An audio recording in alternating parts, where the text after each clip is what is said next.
What is up, everybody, and welcome back to M3 Wrestling. I am Brandon. And I'm Andrew. And today, we're going to be covering the In Your House, WWF In Your House pay-per-view international incident. I believe this was In Your House 9. Yes. If I'm not mistaken. And, so this one here is going to be, this took place in July 21st, 96 to be exact. Vancouver, British Columbia. So we got a Canadian pay-per-view here. They packed the house for this one. They did, actually. It was the General Motors place and 14,804 people. Yeah. So that's quite a bit. That's quite a bit of people. That's a lot more. That's about 6,000 more people than what was in Ocean Center for Bash of the Beach 96 that we just covered. Yeah. Yeah, man, I think overall I like this card a whole lot more than I like that card. Overall, I do too. And this one, we were talking before we started here, I think it's more in line, maybe even slightly a little bit better than Beware of Dog that we covered in our first podcast on the channel here. Yeah. This was a pretty good one. Of course, this is the pay-per-view after King of the Ring with Steve Austin winning and doing the famous Austin 316 promo. We talked about that in the last episode. Well, the second episode before that. We got a Mark Merrow versus Steve Austin round 2 here. Yes. On this card. Yeah. So we'll get into that here in just a little bit. I'm trying to think, make sure I don't have any other notes here. I guess we can just get right into it. So there was a dark match before the show, Justin Bradshaw against Savio Vega, where he defeated Savio Vega in 4 minutes and 44 seconds, just a regular singles match. And I don't think there was anything else of note other beforehand that we need to cover. Nothing. Punching out Jim Cornette. Yes, on Free for All, he did. Yeah. Yes, this is one. So that was a big deal. That was a good setup. This is one I've actually got the live pay-per-view broadcast on VHS in a tote somewhere. Nice. Yeah, in the back room back there. So I should have actually got it out and brought the old VHS. But. Yeah. So I guess we can just go ahead and get right into it. I don't have any old business or new business really to take care of other than the standard rigmarole. If you're listening to this, more than likely you're on YouTube or on podcast land somewhere. For those out there just joining us for the first time, we got a couple episodes 3 episodes now by the time this one releases under our belt, where we started with Beware Dog, because we're on our way to the Attitude Era basically, and what led up to that in both companies. We also did King of the Ring 96 and more recently Bash at the Beach 96 with the famous Hogan turn. So we are on our way through 96 right now. You can get us pretty much anywhere you get your podcasts, and on YouTube we do a video podcast on there too. So with that said, we'll get started here. And the very first match, Andrew, on the night was a tag match, no titles on the line actually.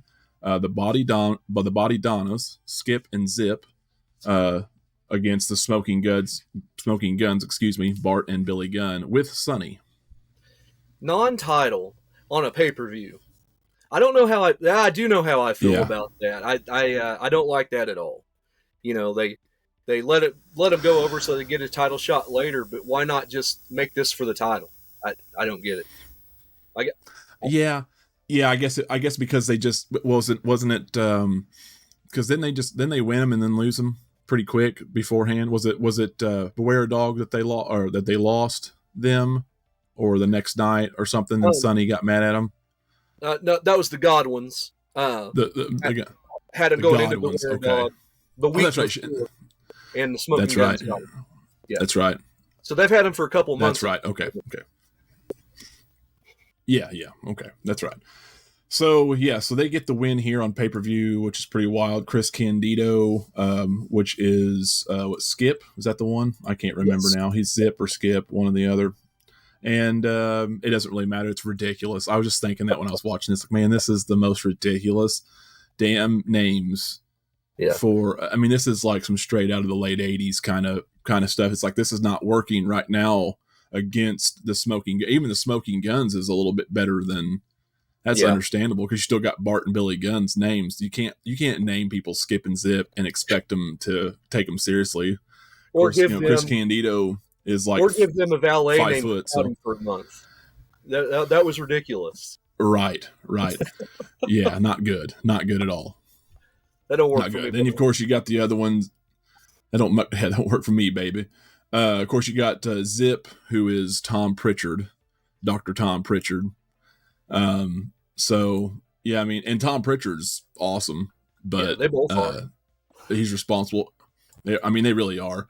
Just not a good look, not a good name, not good ring names here.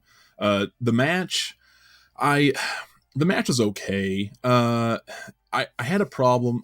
Sonny did good work. They played the heels. Billy was pretty angry the whole time. I don't know if this was just something where like him and Bart weren't connecting for story purposes, or if they weren't connecting in the ring kind of to also, you know what I mean? Like, I don't, do you know the story behind that, or did they just have an off night? Cause there was a couple times where they were just kind of into each other. I think they just had an off night because they weren't fighting yet. That would happen like in December, but there's that botch where he's supposed to duck and Billy comes over the top of him, and that was really bad. So bad the crowd caught it and laughed, like audibly laughed. Oh yeah, it was audibly laughed. Yes, and then Billy was yelling to shut up, and he's like, "Hey, it was bad." I'm like, I noticed that too because he had him up with this kind of rope hung on the top of the rope, like the top rope, and he kind of had him his legs out. And I guess he was either supposed to do some kind of springboard thing, or like spring off of Bart's back over his head and then down onto him. Yeah, leapfrog. He should have just kicked him with his exposed belly and then been done. But yeah, it didn't work out. They weren't seeing eye to eye on that. And then there were some things where there towards the end, where Bart had a bulldog snafu and just forgot what he was doing, like. And so they're standing there nose to nose, waiting for somebody to do something. Yeah. It was really messy there at the end. There was a good spot where Sonny faked an injury outside, and then Chris had to come out and check on her. He was worried about her, and she's looking at the camera, and then she's faking it. That was a good spot. But they snuck one over on Billy and her. It was distracted outside. They snuck one in. They drop kicked Bart Gunn when he had him in one of them in a side slam hold. He was looking for Billy. Billy was nowhere to be found. The other one jumped off, did a springboard or a off the turnbuckle drop kick, and then they got the pin. Good finish. And I really liked it. Sonny, good. The decent finish. Sonny was over the top with her acting, I think, on the disappointment, but just okay. It was not the best match. Let's see, 3/4 stars, I think, for Meltzer on this one. I give it probably like a star, probably 1.25 stars. Yeah. It's unfortunate because I like the Smoking Guns individually and together, and I like and then the other two, I don't like the gimmick, but they're really, really good in the ring, and there should have been no reason whatsoever for this to be that stinky of a match. You know what I mean? I did enjoy what was there a little bit more than you. I'll go 1.75 stars because the in-ring work, besides the couple of botches, I thought was pretty good, and it moved pretty quick. So I wanted to give it a 2, but there was just too much mess there to give it a 2. So it just fell apart. I did like to see Bart. It was so crazy to see Bart and Billy's size difference, especially against Chris. And and they just roughed him up bad. So that was pretty nice. It just unfortunately didn't do much for me, and it sucks because I like all those people involved, and the Smoking Guns have had good matches, especially with the Godwins prior to this. So and there was no reason it shouldn't have been for the belt. Yeah, exactly. Especially 13 minutes and 5 seconds. It went really long. It was the second longest match of the night. So that was, only by like a minute, but pretty crazy. I was like, I felt by the end of it, you were feeling, okay, this needs to wrap up because they're getting lost here. Yeah. Speaking of the Godwins, the next match up, Henry O. Godwin with Hillbilly Jim, and he is facing Mankind. who wins this one. Yeah, Mankind does. So Henry O'Godwin was actually a substitute last minute for Jake the Snake Roberts. I'm not sure what happened there. They may have said, and I just missed it. But I'm wondering. There was a lot of commentary with the King. Yes. Did you notice that? Yeah, the Betty Ford clinic jokes. So I don't know if there was a rehab thing. Yeah, I don't know if there was a rehab thing going on, or I don't know what happened with Jake either. I don't, but I was wondering if there was something off screen that they took it kind of like Warriors thing, which they did mention, but I'm betting there was, but they were also using that to fuel their match. I'm pretty sure they had a match at SummerSlam the next month. So I think that was all to build to that. But man, he had some good ones about Betty Ford, and then I think he had one where he said, if they cremated Jake, he would burn for days. That cracked me up. Yeah, and every time Vince is like, okay, stop it, we're not doing this. Like every time. This Mankind match gets 6 minutes and 54 seconds. It was okay. Mankind, like we mentioned in King of the Ring, still looking good here. He moves fast. He looks really good. Meltzer gives this a 1.25 stars. I'd probably give it about a star and a half. It was all right for what it was. I'm not a big Godwin fan of any kind. I'm just not. But I don't think they're bad in the ring. I don't like that gimmick. But him and Mankind had some good shots against each other here. It's nice to see both of them kind of hard hitting. I'm gonna outstar both of you here. I'm gonna go 2.5 because it was a hard hitting little hoss fight. They didn't get a whole lot of time. Yeah. But Henry hit him with a really good clothesline. There was that press slam to the concrete on the outside that was really good. That was good. Yeah. That was good. Yeah. I remember that was a Mick Foley spot all the way, telling him to do that. 100%. 100%. The finish, I love a match where you counter somebody's finish with your own finish. And so he has him for that reverse DDT, slop drop, or whatever it's called. And Mankind grabs the ropes, falls, mandible claw, right into it. And so it just falls right down into it. Yeah, that earned a few extra points for me there because I like seeing people counter with their own finish. Yeah. He took advantage of that situation, and that was good. I will give you that. We actually seen that a little bit later too with a DDT or something in I think it was the Goldust and Taker match where I think he dropped in for something, and I can't remember if it was. I think it might have been Taker that grabbed the ropes on Goldust and sent him down the floor. I can't remember what it was. I'm pretty sure it was in that match. It could have been in the Austin Merrill match. I can't remember now. I'm drawing a blank. I think it was the Undertaker and Goldust match. But because I remember seeing that spot again where they were trying to go for another DDT or some kind of move, and then one of them grabbed the ropes and stopped him. Grabbed the ropes. That's right. Yeah. It was the Merrill and stuff. Okay. Well, speaking of that, that's next up. This was a short pay-per-view, by the way, folks. This was an easy 2-hour watch here. If you want to go back and watch this on Peacock or the network or wherever you're at. Stone Cold Steve Austin, Mark Merrow 2. Mark Merrow was Sable. This gets 10 minutes and 48 seconds, and I thought this was a good match. I thought this was a really good match, and I think it's probably it's on par, if not a little bit better than that last match at King of the Ring, which was a good match. Last time you said you thought it went a little too long, and I thought it was okay, but if they could have cut a few minutes out. Well, they cut a few minutes out, and they had a great match here, so I stand corrected on that. Yes, one.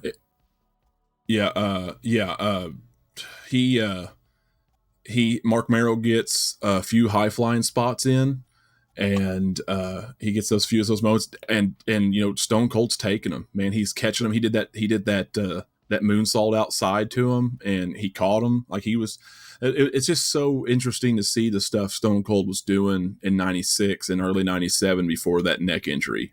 Yeah, and it's just really good. And even though the styles are a little bit different, they work so well together. And Mark made him look really good in that match, I think, considering I feel like Mark could probably run circles around him. You know what I mean? Like, just considering his speed and his fitness. his condition wise, yes. Yeah. And so I think he made him look so good. I mean, Mark looks great in the ring as far as ability. Still looks like a cartoon character physically. I mean, it's hard to look at his face and not see Little Richard or something goofy. This is our overall good match, man. This is our third pay-per-view from '96 for the WWF, and so far Mark Merrow's 3 for 3. And you know, people talk crap on Merrow, but man, he was really good. My favorite spot in the match. Underrated. He goes for that armpit roll-up thing again, and Austin sells it like he got popped in the mouth again, and goes all out after him. It was great. The crowd was really in on that spot too. He was just laughing at himself. Yeah, that was good stuff, man. And you start to see with the stunner. Steve Austin mannerisms in this match. You get that head shake and all that. Got the head shake going on, and when we get to the end, which we're not there yet, when we get to the end, did you catch him when he says that's the bottom line? But he doesn't have, because Stone Cold said so yet. He said Austin 316 or something, or he's doing some hand stuff. He's not quite got it just yet, but it's getting there. No, it's like he sporadically uses that stuff in some version or some form for probably 6 months to a year before he starts to really dial it in. And then when it starts to land, it's when he starts, you know, then it's like, you know, give me a hell yeah, that starts way later. And then he finally starts to dial that stuff in. But it just, you can see that dynamically happening every week, every month here. And it's really cool to see. For those who haven't seen that, you get to see really how good Stone Cold Steve Austin was. And his ability before that neck injury really set him back to a much more careful brawler, and not, you know, because he and they mentioned it in this match, and I agree. JR said he was a good mat technician, and I agree 100%. He's not a Bret Hart. He's not a submission specialist either, but he's really good in the ring. He's really good on the mat. Yeah, this Steve Austin till the neck injury is my favorite Steve Austin. You know, you got the Attitude Era Steve Austin, but he's just stomping mud holes and punching and stunning. This guy could really go here. Yeah. This guy could really, really go. Luckily, he got himself in that position before, and then got himself over so much through it all that he was able to change enough and protect himself enough. You know, and then become even bigger later without doing as much. Yeah.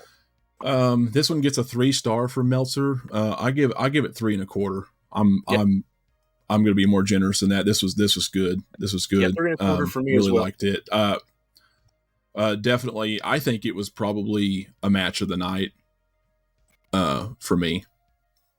And, it's really close. It's really close on another one. And I'll talk about that after a bit, but, this is definitely the best one. Anyway, I won't get into it right now because I'll just save it. But wins with a stunner and a pin. And so we've already got better matches of the night, and it's a much shorter deal, but we've already got much better matches than we've seen at Bash of the Beach. I mean, other than that Ray match, right? Yeah. I mean, just all around, even through some of the mess, it's still, you don't have a bunch of crazy gimmick matches and nonsense. Next up, match number 5, including the dark match, Undertaker versus Goldust. And I kind of forgot about this one here because, you know, I was thinking that Undertaker was involved with Mankind, which he still is, but I thought he had matches with Mankind more, but he didn't have another one until SummerSlam was the Boiler Room Brawl when it came out, the Boiler Room match. In between every one, but this one was Goldust. Like every other pay-per-view is Mankind Goldust. Yeah, which I think both rivalries are great. I think both of these are great in their own way. Yeah, because now you get an Undertaker. Goldust is underrated, I think, and Undertaker really gets to come into his own. We've talked about that in the past too. Undertaker really comes into his own in this year, about 95, 96, when he starts getting to work with the smaller guys, and you got better guys coming in to work with him, like Mankind and Goldust, and that makes a big difference. And Goldust is not a small guy by any stretch. I think he's like 6'6" and 270 pounds. So here he's just almost as big as Taker. Yeah. Did you like this match as much as the casket match the 2 months before? Probably not. Yeah, I think I prefer. I don't know. I think I prefer the casket just a little bit more, but not much. I thought this was pretty good, and I thought Goldust did a really good job at the beginning of this, selling his fear, and playing that shit heel kind of character where he would use, like, especially when he finally, he got the referee, inching the referee up to Taker, and before he finally took his first hit, and he got up in Undertaker's face, and Undertaker just sit there the whole time, let him do whatever, and he finally gained the courage to do that taunt, and then just smack the hell out of him. That was great. Or the throat punch. Yeah, that was good. I love the great. Onto the flat part of the steps. It's kind of like an atomic drop onto the steps out of a choke slam. That was just a funny. Just on his ass. Yeah. On his butt. Yeah. Yeah, just lifted him up and set him on his ass on those steps. And then it was, like I said, it was a good match. Nothing crazy or impressive until the end. I think it was all around good with both of these guys. It got 12 minutes and 7 seconds. So when Mankind came through the rope, or not the rope, but the mat, the corner of the ring, cut through the mat.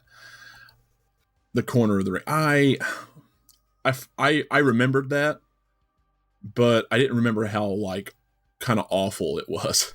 Yeah. Like, I've seen Taker do that with Diesel, and I'm like, okay, that's all right. And it's in a way, I get Mankind kind of pulling that on him, but it was bad. It was so bad. Like, he left the knife. He cut through the mat with a knife. He left the knife on the mat, or it got shut. It's a bad, because the camera caught the knife, and then the referee's like, oh, and he tries to kick it away, and then you can just see Paul Bearer's arm like reach in and grab it and get it out of the camera view real quick. Oh no! And so they were trying to hide the fact that there was a knife used to cut through the. I mean, hell, I would have, if I was him, he should have just took the knife and then tried to cut Taker with it. Yeah, that would have been, or tried to cut. If he would have cut somebody with it and just played it up, at least not tried to hide the knife. And then, but anyway, the smoke came up, and that was too much. The lights were flickering, and it was, I'm like, oh, I get it, but this is stuff you'd see in 93, and you're like, whoa. And then 95, 6, 7 comes around. You're like, this is not that era anymore. Yeah. But even though we get more supernatural stuff out of the Undertaker forever and a day later, but the Undertaker ends up cutting and coming through the opposite corner, and then they fight off to the back and end up in the boiler room and beat the hell out of each other. And that was pretty good. Just other than some little cheesy spots there, that is all pretty good at the end. But it ended in a no contest, so we didn't get a winner on this one. It was because of Mankind's interference, which is good too, because you can kind of continue the him and Goldust thing at a later time if you need to. And they will. We'll talk about that too eventually. 2 stars from Meltzer. I gave it 2.25. Yeah, it's okay. Not, I like that casket match a little bit better, and Undertaker and Mankind's match at King of the Ring was a lot better. Yeah. So. Oh yeah. Just, but that, yeah. Anyway, that was that. We're already to the main event now. Like I said, this is a really quick show. It helps that there's not any really bad matches to bog it down. Like that WCW pay-per-view. Yeah. Vlog. Everything on this has been at least decent all the way through so far, and will continue to be that. Yeah, and they all get. And they all get, a considerable amount of time. You only get, you get one match that was less than 7 minutes, and the rest are above 10. Yeah. And then of course the tag match went on probably a little bit too long. We'll talk about that here in just a second. But it finished the night. It was way long. It was 24 minutes and 32 seconds. So I mean, that was like probably about 8 minutes too long for this match, or at least. But yeah, it allowed them to really to sell this match, and they did. It was Camp Cornette, which was the British Bulldog, Owen Hart, and Vader. Yep. With Jim Cornette, obviously, versus the People's Posse, Ahmed Johnson, Shawn Michaels, and Sycho Sid, with Jose Lothario. Sycho Sid replaces the Ultimate Warrior, which was booked at the end of King of the Ring, obviously, to be a part of that. And with Warrior's troubles with the WWF and doing the no-shows, which Gorilla Monsoon did come out and mention that he'd been suspended indefinitely because of that, and he would never show up again. And I don't believe. I think that was it, wasn't it? He was, until it's the Hall of Fame induction, he would not be in the WWF again. He went back to the WCW, I think, didn't he, for a little bit? Yeah, Hogan got his win back that year. Yeah. That he was on his way out of the wrestling business and getting himself on lower totem poles here. He was I think not impressing people. I think he got a cool million for like the 5 or 6 appearances he got in WCW. So more power to him. I mean, that's not too bad, but yeah, I mean, so this match went on for 24 minutes 32 seconds. So this match was okay. This was I think this went on way too long, like I said, but there was a lot of really good in this match, despite it being a 6-man tag match. Yeah, as long as Ahmed Johnson wasn't in this match, it was pretty good. But he did have one good spot where Victor was taking out Shawn, and he came in and blindsided him with a clothesline, and that was actually like the one spot Ahmed had that I thought, that was impressive. Yeah, I was about to say, when Vader and Ahmed wasn't in the ring, especially Ahmed, it was really good. Ahmed got in the ring at one point and got in there with Owen and started to do this. He had him in a reverse waist lock and started to do like this reverse wrestling takedown. But he went back, so he couldn't decide whether he wanted to do this reverse wrestling takedown move where they spin them and put them on their face, or a German suplex. So he kind of did a little bit of both, and then just dumped Owen on his shoulder like 2 or 3 times. He did it 2 or 3 times. So dangerous. He's just such an idiot. Like, dude.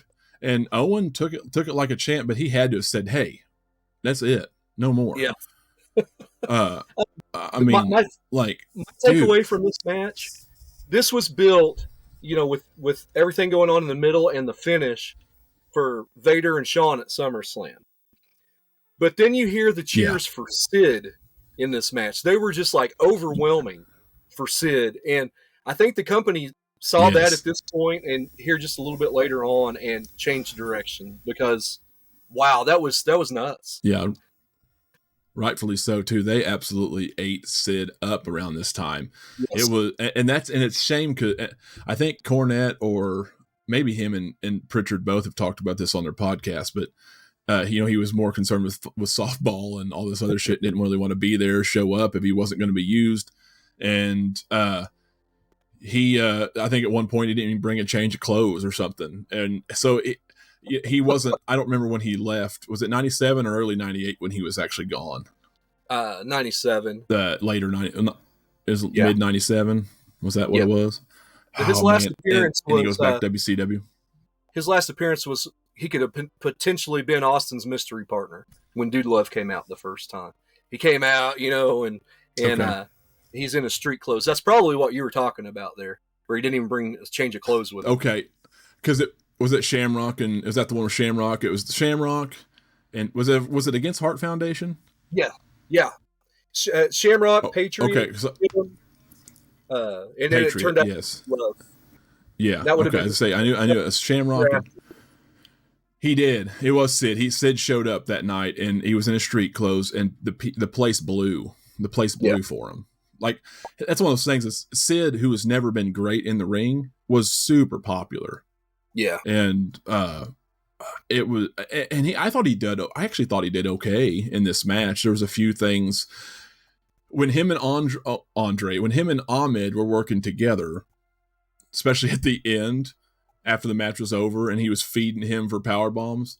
It was bad because Ahmed would whip the guy into Sid, and Sid was like would do like a toe kick to the gut and then a power bomb. But at the first couple times he tried, it was supposed to be like a big boot, I think maybe, but he didn't get his foot up in time because Ahmed was so close with Bulldog and Owen that it was really really messy.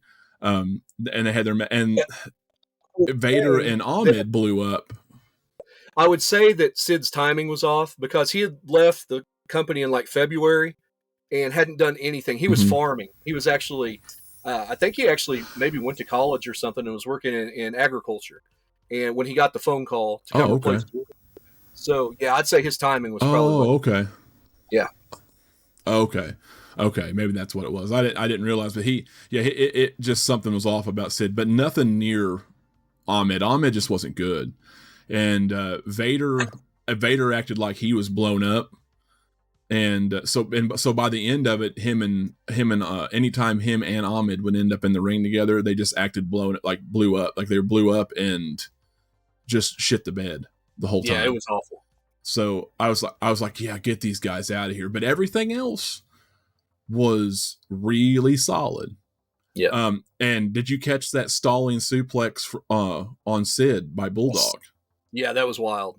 That was awesome. And he hung it for a while. And it always looks good when it's those really tall guys. You know what I mean? Like, because it just makes it look even more incredible. Yeah. So the all around pretty decent match. Lothario and Cornette have their moments. The referee spent a lot of time not paying attention to the heels like normal. So anytime the faces like Lothario or one of the other guys would try to warn Hebner, hey, this guy's cheating, or this guy's in the ring, this guy's, look at him, then Hebner was too, hung up on trying to get them to settle down or get them in their place. And then of course when his back's turned, all the heels just get in and beat the hell out of whoever's the legal man, and that was good. They've spent a lot of time keeping Shawn Michaels from the hot tag. I don't think when the hot tag came, it was delivered well, but they did a good job at least keeping him from tag and keeping that drama built up. Yeah. At the end, Jim Cornette, with the referee turned, of course, grabs Shawn Michaels' leg from under the rope while he was tuning up the band, which allowed Vader to run in and give him a body splash into the ring post, and then hits the Vader bomb and wins. And they get a clean win over Shawn Michaels to set up that SummerSlam pay-per-view match the next month.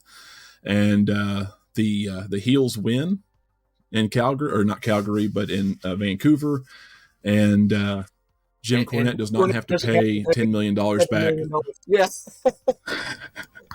Wow. He does not have to pay. He promised the people if they don't win that they'd get their money back. So now we have to win, because I don't have $7 or $8, $9 million to do. I just have to say, so we have to win now. Other than the Midnight Express stuff, this is my favorite Jim Cornette stuff. 96 here with Camp Cornette. Yeah, just really over the top, wild. Yeah. And selling punches for 70. Oh yes. Yeah. Oh yeah. Because Jose Lothario was a little bit off, but he finally clocked him right after he helped Vader win, and about that same time, but it was too late. What did you think of Shawn's plunges outside? That's pretty impressive. What did you think of Shawn's plunges to the outside? Yeah, that was good. That was really good. It rivals Undertaker's best, as far as that dive. To me. For sure. I thought the way he landed up, because Undertaker was always on the down, he still landed like he was still ascending, when he came down. He was still head up when he hit Vader there. Yeah, I thought it was really impressive. Yeah, it was. I agree. Overall pretty decent. I gave it a 3-star. It's, just a little bit underneath the Mero and Steve Austin match. I do think the drama was good. I do think the match overall was good. It's just those moments of Ahmed and Vader being blown up a little bit didn't really help. And Sid being a little off tune was still pretty hot, and the crowd was loving that. But that, and then the match probably went about 8 minutes too long, but whatever. So that was okay. I gave it 3 stars though. Yeah, 3 stars is fair for this. It was okay. Yeah. It was better. I thought it was better overall than the Hostile Takeover on the WCW side as a match. The Hostile Takeover, the angle was the bigger deal. But I thought match for match, I thought they beat them a little bit. Yeah, well, especially when they actually had a decent 6-man match. Nothing's perfect, and multi-man matches are a lot of gaga usually anyway. But it's good to get, which I like almost everybody in this match. Even Ahmed, who is not good, I like him okay. But that helps. But yeah, it's not too often you're going to watch any kind of show, pay-per-view or anything and see a good 6-man tag match that's just not complete gaga. Yeah, not unless you're watching World Class with the Freebirds and Von Erichs. But right after the night after this is a really good Raw. Leading up to this, one of the Guns got a world title shot against Shawn, and the other one got a IC shot. Well, now Shawn and Ahmed get a shot at their belts. And this is the night where Farouk shows up and kicks Ahmed in the kidney and starts that whole thing. Yep. Okay. So, yeah, that's definitely one. Awesome. Actually, this whole build-up to this show and the build-up from here to SummerSlam, other than the stuff where you got T.L. Hopper and the Goon, the rest of it is all really good. Yeah. What did you think of that? Did you catch that SummerSlam promo commercial with the Olympics, with them doing the Olympic stuff? Did you see when they had Goldust, Triple H, and then whoever else was in the center? Goldust reaches around the back and smacks Hunter on the ass, and then he thinks it was the other guy. He's like, and then they all start fighting. Yeah, that was pretty good. That was good. I thought that was a nice touch, considering all the androgynous stuff going on around this time with Goldust and all the homophobic stuff. He was just that was pretty funny. That's all it was. Yeah, that's all it was, man. That's all it was. So Meltzer ends up giving this a 3.25 stars. So he went pretty high on this one, which is kind of crazy considering. But yeah, that'll do it for that pay-per-view. That wraps it up. Gorilla Monsoon did have a quick little interview in the back, announcing another match for SummerSlam, which he announced Mankind versus Undertaker in a boiler room match, or starting the boiler room anyway. They didn't really refer to that as the match title, but he just said they're gonna have a match where they can fight anywhere, and they're gonna start in the boiler room. Yeah. So. Yeah. What would you? So they're building up to that, and then of course, like overall. Yeah. 3 3/4 to 4. I'd probably give. I was gonna say about 3.5 to 3 3/4. Overall, like I said, it was just solid, and I think what saves that is the length of the show overall, because you've got just only a handful of matches. You've got 4 or 5 matches overall, 5 matches, not including the dark match, and they're all at least good, and they all have a decent amount of time to do something with. And despite a few of the imperfections in each match, still overall better than. Like a Bash at the Beach. It's just not as significant as, the end of Bash at the Beach.